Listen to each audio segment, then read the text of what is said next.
Hi, Dr. Q here from Star Nursery. Today we're going to address some of the commonly asked questions I get this time of year. Let's start with one of the most frequently asked questions. How much should I water my plants? The truth is that there is no one simple answer to that question. It depends on so many different variables that have to be taken into consideration. For now, I'll just tell you that you should water enough to keep the soil around all the roots moist, but not enough to keep them soggy. Plant roots need both air and moisture to survive. If the roots don't get enough air, they will suffocate and die. And if they don't get enough water, they will dehydrate and die. So you should water enough to penetrate through the entire root zone, but infrequently enough to let the top layer dry slightly to let air in. The next question is, can you really grow fruits and vegetables in our climate?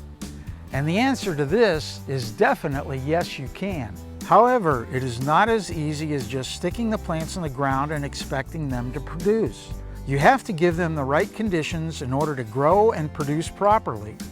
They must have good soil with plenty of organic matter, like our Dr. Q's vegetable and herb mix, and good drainage for proper root development.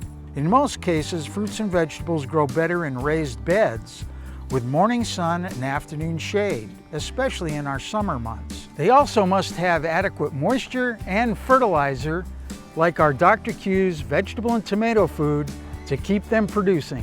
This leads us to the next question. How can I get more fruit on my tomatoes? First of all, make sure you are growing the right kind of tomatoes for what you want. Some types of tomatoes are classified as determinate varieties. This means that the plant will grow to a certain size and then stop growing.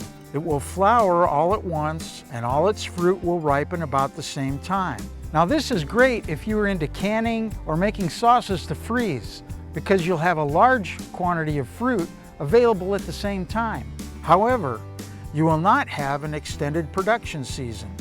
If you want to enjoy your tomatoes throughout the entire season, you will want to plant indeterminate varieties that continue to grow and produce. It also helps to fertilize regularly to promote more fruit production. Check out our website for more tips on several gardening topics available at starnursery.com. And while you're there, look for our complete weekly ad that includes Dr. Q's 5-pound fertilizers for just $4.99 each. And don't forget, I make house calls. Call 702-771-7827 to make an appointment. I'm Dr. Q, and I'll see you next week.